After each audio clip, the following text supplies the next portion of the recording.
Hey, it's Chris Gio from merchantmethod.com, and today we are talking about revenue journey.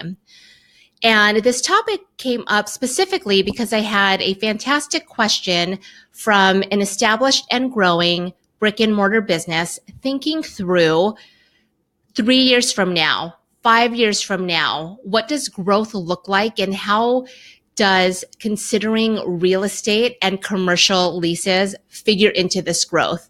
And really trying to understand how to bridge the gap in revenue and profit now through when it's time to be thinking through the impact of these leases. Now, this question is fantastic because the question really spoke to what is the journey of a retail or inventory based brand, and how do we gather more context to better understand what is happening to us? And so that's what this topic this week is about, the revenue journey for any inventory based business, whether you sell in person or whether you are a virtual business. And I want to start by defining in person versus virtual. Someone who merchandises and sells in person is someone who owns a brick and mortar location.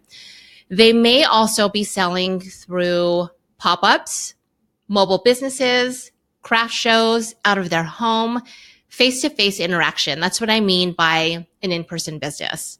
Now, a virtual business sounds really obvious. You sell through e-commerce. You could be selling through your own website. You might be selling through Etsy or eBay, but I know plenty of people that also sell through social media, selling directly to customers through Instagram or through Facebook. Understanding this journey is going to help you not only contextualize a little bit more the types of conversations that you're having, right? So being able to understand where you are in this journey, where your colleague is, gives you more information about how their experience and how their expertise pertains to you and your journey. Number one. Number two, it helps you understand how to search for or filter industry news. That is really important. And number three, it helps you to understand how you might be shifting along this journey over your brand's lifetime. Now, your brand as a whole may shift through this journey, or pieces of your brand may shift through this journey. So it's important to get in that helicopter, go up 6,000 feet, and have a look. So this is laying the groundwork for understanding yourself and your brand a little bit more. So we're going to talk about this in 4 phases. The category of a brand. The first category is new stores. So this is for brands with physical brick and mortar locations that sell inventory. So typically you are in phase 1 within your first year of being open. By and large, it's a partial year. I know of no brand personally, though I know it is true, that has opened the first fiscal day of the year. And for us, it's the first Sunday of February. I don't know anyone that's done that. So typically, most brick and mortar locations are opened a partial year. It's exciting. Customers are getting to know you. Your brand is gaining authority. You're selling amazing things, and you're really starting to begin your journey of understanding what it means to lead and run your business.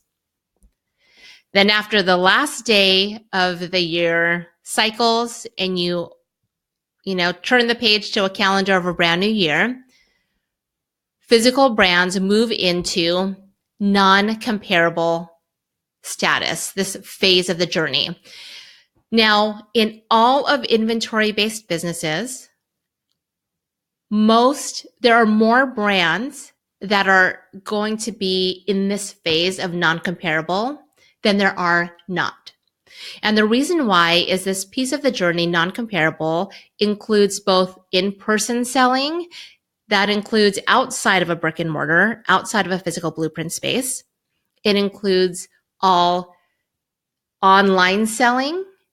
It includes catalog selling, but also for brick and mortar locations, it includes any brick and mortar brand that maybe might have relocated locations, or have made significant changes to the size of their shop. Significant means more than a 15% change in square footage. So what does it look like for a small business? Typically, what that might look like is the lease opened next door, and you have first right of refusal to sign on to that lease and maybe double your square footage.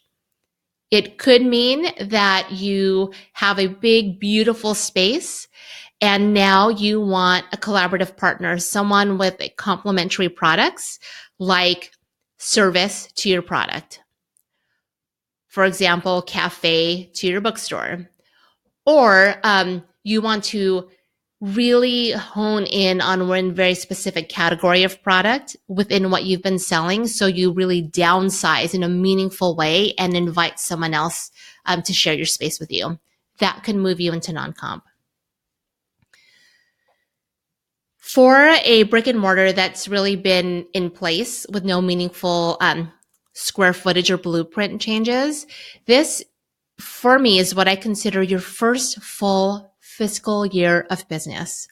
Now, this isn't a widely adopted, it's very, very common, but not all bigger brands have non-comp for their physical stores. Sometimes they just go from new store to comparable. Now, here's why I like to give small businesses an opportunity to be in zone 2 for a little bit.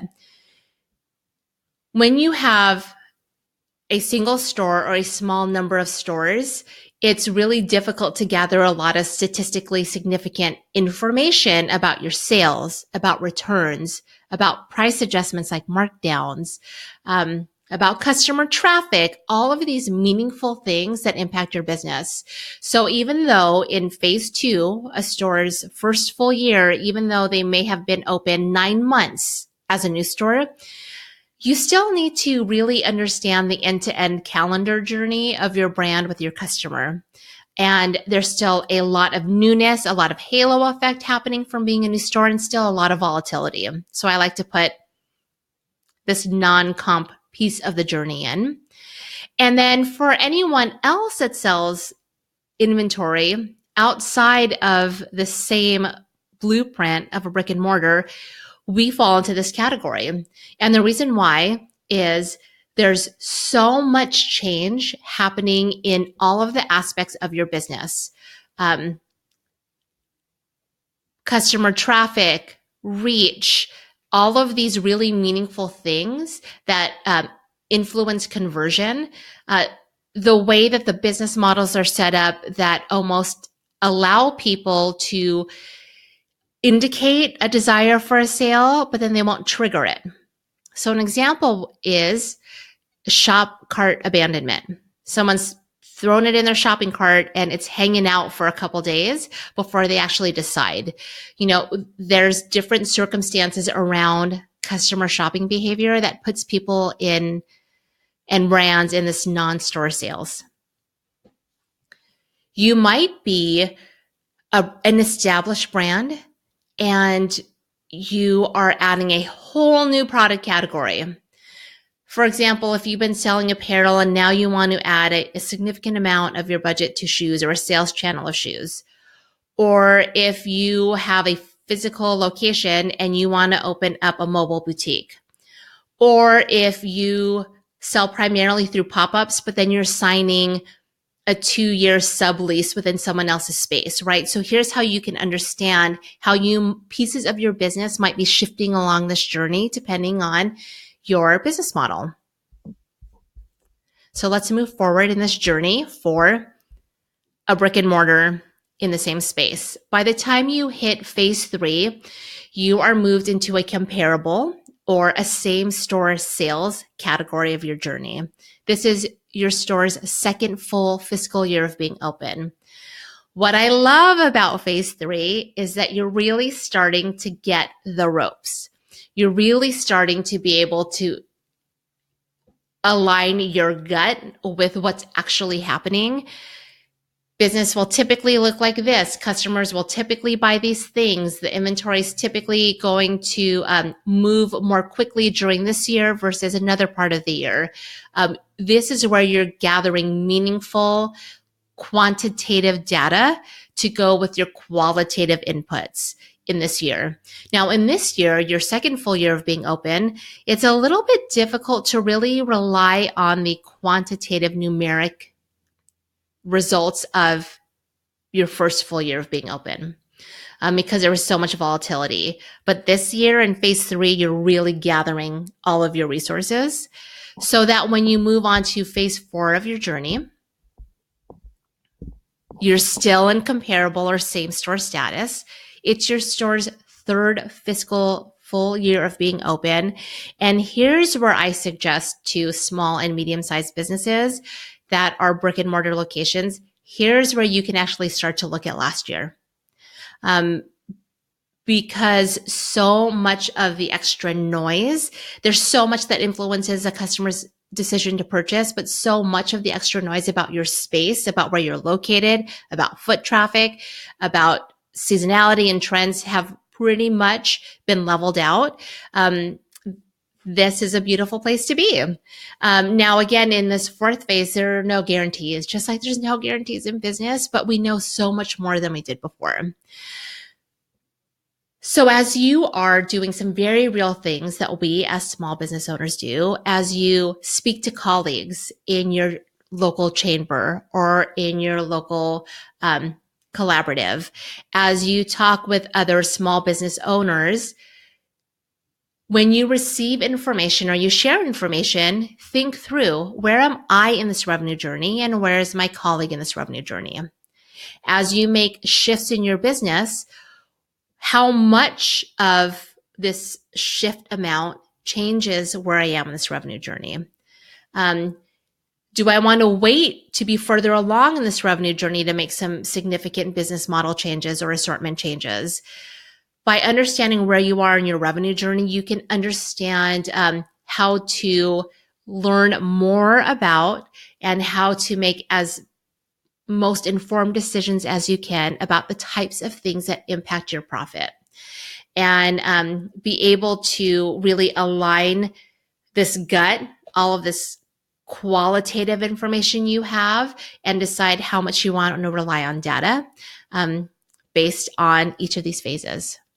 So I hope this revenue journey helps provide some context for you in doing research, in filtering news, in seeking out training, and in asking other people for advice.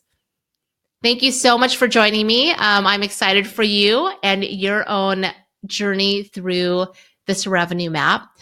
Catch me next week. I will be talking through relying on data versus going for trend. Have a fantastic week, and I'll catch you next week. Bye.